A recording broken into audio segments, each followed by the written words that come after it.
इस चुनावी जनसभा में इकट्ठा हुए पार्टी के सभी छोटे बड़े पदाधिकारी एवं कार्यकर्तागण, आज आप लोग देश में व यहाँ आपके उत्तर प्रदेश स्टेट में भी लोकसभा के लिए हो रहे आम चुनाव में अपनी पार्टी के उम्मीदवारों के समर्थन में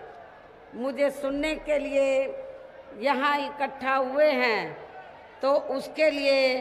मैं आप सभी लोगों का हार्दिक दिल से आभार प्रकट करती हूँ। वैसे आप लोगों को ये मालूम है कि हमारी पार्टी कांग्रेस, बीजेपी व अन्य किसी भी विरोधी पार्टी तथा गठबंधन आदि के साथ मिलकर नहीं, बल्कि अकेले ही अपनी पार्टी के बलबूते पर पूरी तैयारी व दमदारी के साथ ये चुनाव लड़ रही है। इसके साथ ही हमने टिकट बंटवारे के मामले में भी सर्व समाज के लोगों को उचित भागीदारी दी है, जिनको कामयाब बनाने के लिए अपनी पार्टी के लोग पूरे जी जान से लगे हुए हैं। आप लोगों को ये मालूम है कि हमने गौतम बुद्ध नगर लोकसभा की सीट से इस बार श्री राजेंद्र सिंह सोलंकी को चुनाव के मैदान में उतारा है।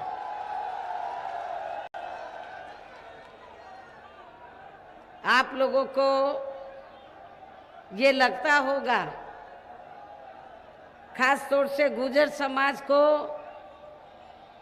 इस क्षेत्र के गुर्जर समाज को ये लगता होगा कि बहुजन समाज पार्टी ज़्यादातर यहाँ इस सीट से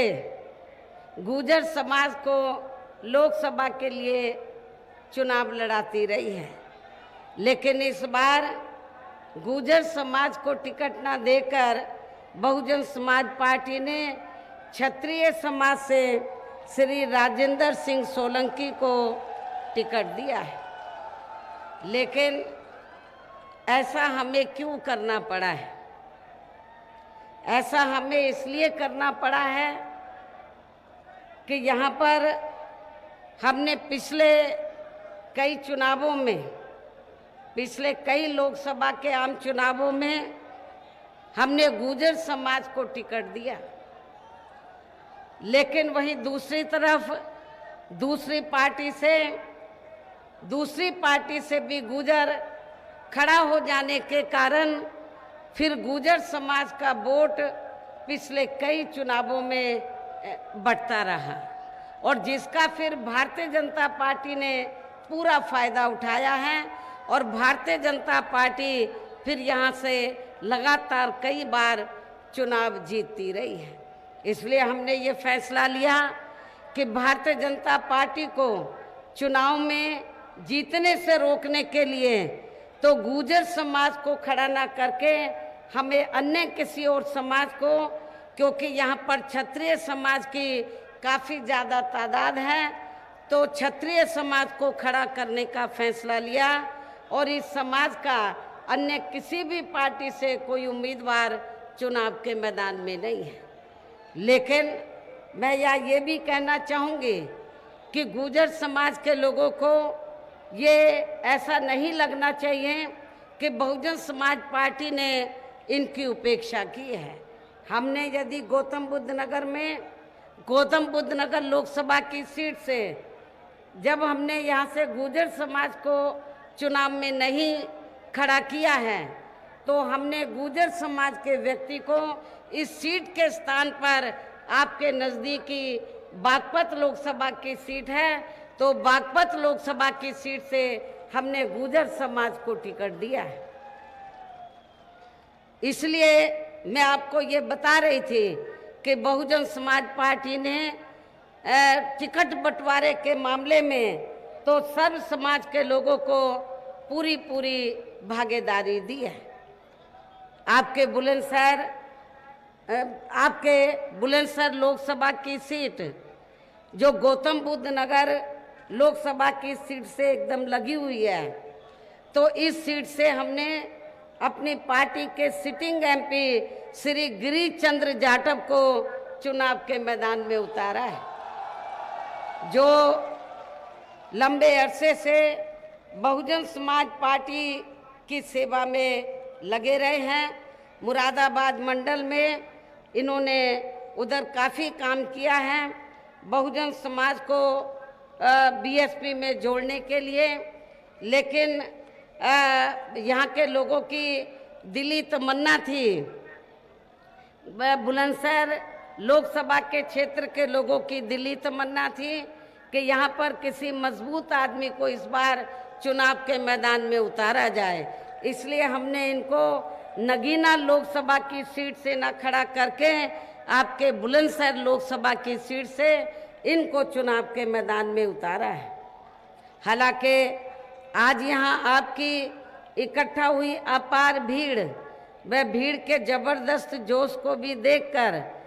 अब मुझे भी ये काफ़ी हद तक भरोसा हो गया है कि पिछली बार की तरह इस बार भी आप लोग अपने प्रदेश से यहाँ लोकसभा के आम चुनाव में अपनी पार्टी का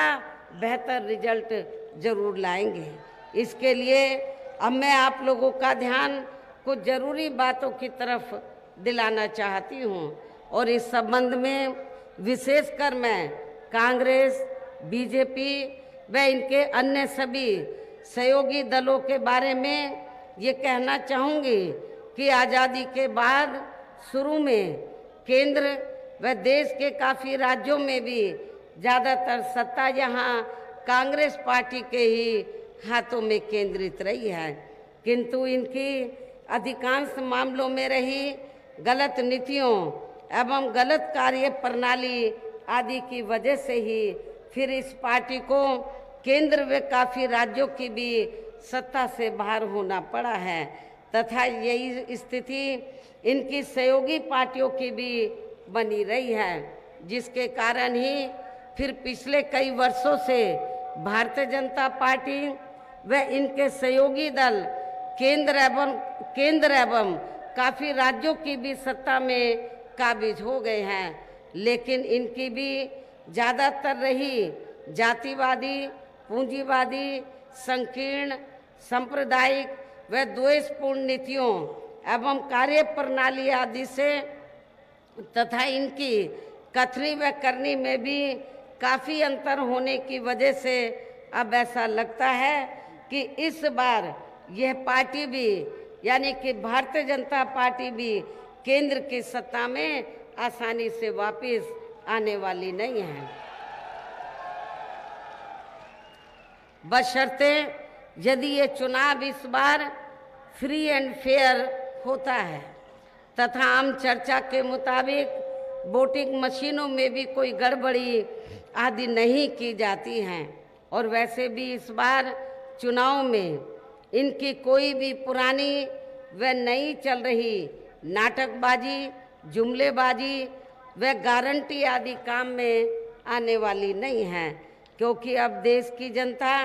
काफ़ी हद तक इस बात को समझ चुकी है कि इनकी पार्टी ने अब तक देश के विशेषकर गरीबों, कमज़ोर तबकों, मध्यम वर्गीय एवं अन्य मेहनतकश लोगों को जो इन्हें अच्छे दिन दिखाने के असंख्य प्रलोभन भरे वायदे किए हैं तथा अनेकों हवाई व कागजी गारंटी आदि भी दी है, तो उनका ज़मीनी हकीकत में अभी तक भी इन्होंने लगभग इसका 1/4 हिस्सा भी कार्य पूरा नहीं किया है, बल्कि इसके स्थान पर इनका ज़्यादातर समय व ताकत भी यहाँ इनके अपने चहेते रहे बड़े बड़े पूंजीपतियों एवं धन्ना सेठों को ही ज़्यादा से ज़्यादा मालामाल व धनवान आदि बनाने में तथा उन्हें हर स्तर पर छूट देने व बचाने में ही लगी रही है, जिनके अधिकांश आर्थिक सहयोग से ही ये पार्टी व अन्य पार्टियां भी अपना संगठन चलाती हैं तथा चुनाव आदि भी लड़ाती हैं, जिसका काफ़ी कुछ खुलासा बॉन्ड की आई रिपोर्ट से भी हो जाता है। इसके साथ ही अब ऐसा लगता है कि कांग्रेस पार्टी की तरह ही बीजेपी ने भी केंद्र की तमाम सरकारी जांच एजेंसियों का ज़्यादातर राजनीतिकरण ही कर दिया है। इसके अलावा देश के किसान वर्ग भी वर्तमान बीजेपी की सरकार में शुरू से ही अपनी विभिन्न समस्याओं को लेकर काफ़ी ज़्यादा दुखी व परेशान रहे हैं और अभी भी है। और ख़ासकर आपके गौतम बुद्ध नगर में ज़िले में व बुलंदशहर ज़िले में तो यहाँ डेवलपमेंट के नाम पर, विकास के नाम पर तो किसानों की औने पौने दांव में ज़मीन ले ली जाती है, लेकिन उनको उचित मुआवजा नहीं दिया जाता है, जिसको लेकर हमारे किसान भाई आए दिन आंदोलित रहते हैं। ये भी किसी से छिपा नहीं है। जबकि उत्तर प्रदेश में जब जब मेरे नेतृत्व में सरकार बनी तो हमने पूरे उत्तर प्रदेश में और ख़ासकर गौतम बुद्ध नगर ज़िले में और बुलंदशहर में हमने किसानों को जो भी डेवलपमेंट के नाम पर सरकार ने ज़मीन ली तो हमने किसानों को उचित उनकी ज़मीन का मुआवजा दिया है। जबकि यूपी में 4 बार हमारी पार्टी की रही सरकार ने किसानों के हितों का भी हर स्तर पर विशेष ध्यान रखा है। इतना ही नहीं बल्कि केंद्र में पूर्व की रही कांग्रेसी सरकार की तरह ही वर्तमान भाजपा सरकार में भी इनकी जातिवादी, हीन, सांप्रदायिक एवं पूंजीवादी सोच व नीतियों के चलते ही पूरे देश में सर्व समाज में से खासकर गरीबों, दलितों, आदिवासियों, पिछड़े वर्गों, मुस्लिम एवं अन्य धार्मिक अल्पसंख्यक समाज के लोगों का भी पूर्ण रूप से विकास व उत्थान आदि नहीं हो सका है। और इस संदर्भ में वैसे आप लोगों को ये मालूम है कि पूरे देश में यहाँ दलितों, आदिवासियों एवं अन्य पिछड़े वर्गों का सरकारी नौकरियों में वर्षों से अधूरा पड़ा आरक्षण का कोटा भी अभी तक पूरा नहीं भरा गया है। विशेषकर एससी व एसटी वर्गों के सरकारी कर्मचारियों का पदोन्नति में आरक्षण भी अब काफ़ी हद तक प्रभावहीन ही बना दिया गया है। और समाजवादी पार्टी की जब यहाँ यूपी में सरकार रही तो इसको बिल्कुल ही उन्होंने ख़त्म कर दिया था। साथ ही केंद्र व राज्यों में भी विरोधी पार्टियों की रही सरकारों में इन सभी वर्गों को प्राइवेट सेक्टर में आरक्षण दिए जाने की व्यवस्था किए बिना ही इनकी सरकारों के ज़्यादातर सरकारी कार्य अब प्राइवेट सेक्टर के जरिए ही इनके बड़े बड़े पूंजीपतियों व धन्ना सेठों आदि को ही दिए जाने के कारण अब इनको पूरे देश में आरक्षण का बहुत कम ही लाभ मिल पा रहा है। इसी प्रकार इनका अन्य और मामलों में भी शोषण व उत्पीड़न आदि होना अभी तक भी बंद नहीं हुआ है। इनके साथ साथ मुस्लिम व अन्य धार्मिक अल्पसंख्यक समाज के लोगों की भी हालत हर स्तर पर यहाँ काफ़ी ज़्यादा खराब व दयनीय ही बनी हुई है। इतना ही नहीं बल्कि पिछले कुछ वर्षों से केंद्र व अधिकांश राज्यों में भी बीजेपी व आरएसएस की सरकारों के चलते हुए अब इनका विकास एवं उत्थान आदि होना भी काफ़ी हद तक बंद सा हो गया है। आए दिन इन पर खासकर हिंदुत्व की आड़ में हो रही जुल्म जाति भी यहाँ काफ़ी ज़्यादा चरम सीमा पर पहुँच चुकी है। इनके साथ साथ अपर कास्ट समाज में से विशेषकर गरीब लोगों की भी हालत हमें कोई खास अच्छी नज़र नहीं आती है। इनकी गलत कृषि नीतियों के कारण किसान वर्ग भी आए दिन आंदोलित ही रहता है। साथ ही इनकी गलत आर्थिक नीतियों की वजह से देश की अर्थव्यवस्था पर भी इसका काफ़ी बुरा प्रभाव पड़ा है, जिससे यहाँ विशेषकर छोटे एवं मध्यम वर्गीय व्यापारी वर्ग भी काफ़ी ज़्यादा दुखी व परेशान हैं। और अब केंद्र में पूर्व की रही सरकारों की तरह ही वर्तमान भाजपा सरकार में भी यहाँ पूरे देश में गरीबी, बेरोजगारी एवं महंगाई आदि भी लगातार काफ़ी ज़्यादा बढ़ रही है। देश में हर स्तर पर फैला भ्रष्टाचार भी अभी तक खत्म नहीं हुआ है। साथ ही अपने देश की सीमाएं भी अभी तक पूरे तौर से सुरक्षित नहीं हैं। ये भी बड़ी चिंता की बात है। ऐसे में अब आप लोगों को देश में हो रहे लोकसभा आम चुनाव में कांग्रेस, बीजेपी व इनकी सहयोगी पार्टियों को भी केंद्र की सत्ता में आने से जरूर रोकना है। जिनकी गलत नीतियों व गलत कार्य प्रणाली आदि को आप लोग काफ़ी हद तक आजमा भी चुके हैं। ऐसी स्थिति में अब ये विरोधी पार्टियां इस चुनाव में भी किस्म किस्म के साम दाम दंड भेद आदि अनेकों हथकंडे इस्तेमाल करके केंद्र की सत्ता में आने की भी पूरी कोशिश में लगी हैं। ये सभी विरोधी पार्टियां किस्म किस्म के हथकंडे इस्तेमाल करके तो केंद्र की सत्ता में आने की पूरी कोशिश में लगी हैं, जिनसे अपनी पार्टी के लोगों को हर स्तर पर काफ़ी ज़्यादा सावधान रहना है। और इस मामले में विरोधी पार्टियां अपने अपने पक्ष में हवा बनाने के लिए खासकर मीडिया, ओपिनियन पोल व सर्वे आदि का जो बड़े पैमाने पर इस्तेमाल कर रही हैं, तो उनसे भी अपनी पार्टी के लोगों को बिल्कुल भी गुमराह नहीं होना है। इसके साथ ही विरोधी पार्टियों के विभिन्न रूपों में जारी किए गए इनके हवाई व प्रलोभन भरे चुनावी घोषणा पत्रों एवं वायदों आदि के बहकावे में भी अपनी पार्टी के लोगों को कतई नहीं आना है, जिन्हें ये पार्टियां चुनाव खत्म होने के बाद ज़्यादातर अमल में नहीं लाती हैं। और अब जिन पर से देश की जनता का अधिकांश विश्वास ही उठ गया है। यही खास वजह है कि हमारी पार्टी किसी भी चुनाव में अपनी पार्टी का कोई भी चुनावी घोषणा पत्र आदि जारी नहीं करती है। वैसे भी हमारी पार्टी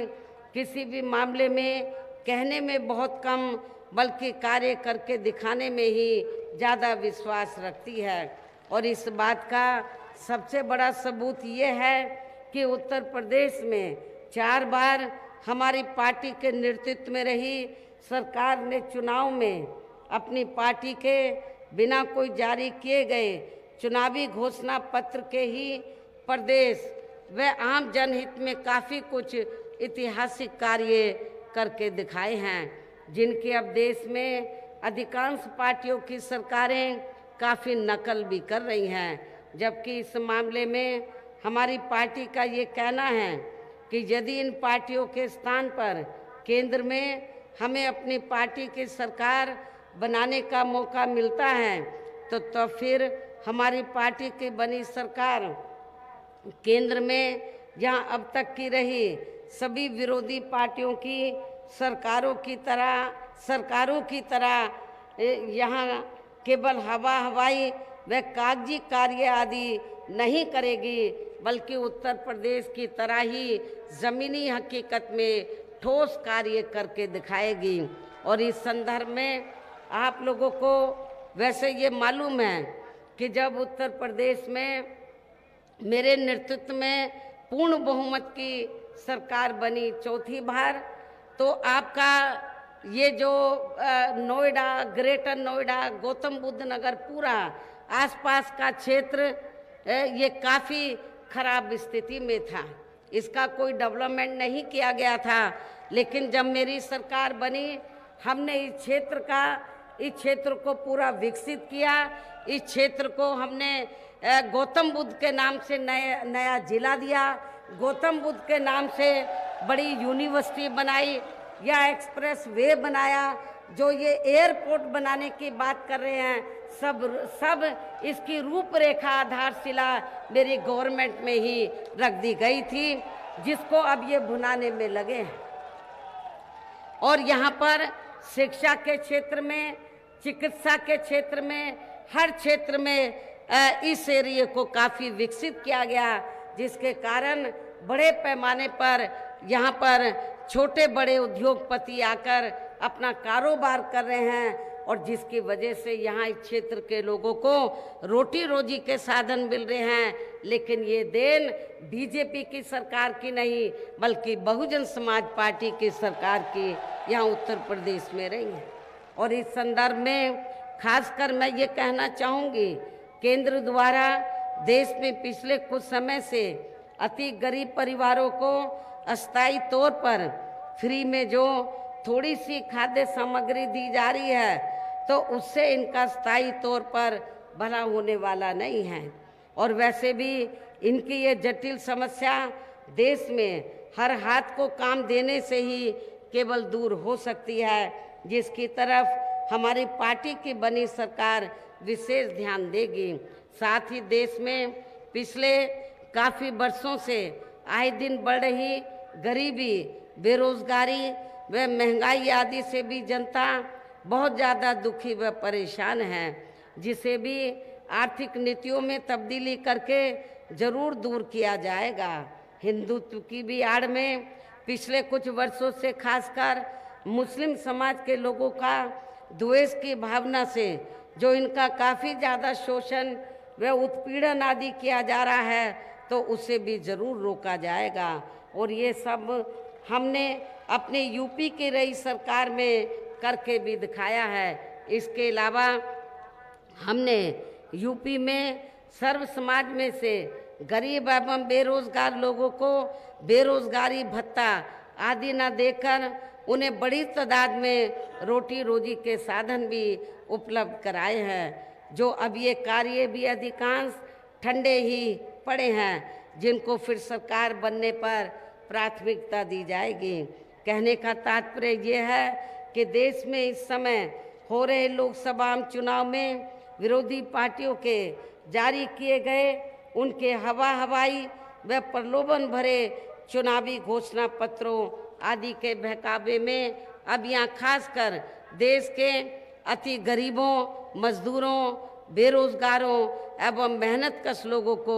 बिल्कुल भी नहीं आना है। और अब इन्हें ऐसी सभी विरोधी पार्टियों को हर हालत में केंद्र की सत्ता में आने से जरूर रोकना है, जिनकी कथनी व करनी में काफ़ी अंतर रहा है तथा जिन्हें ये लोग बरसों से आजमा भी चुके हैं।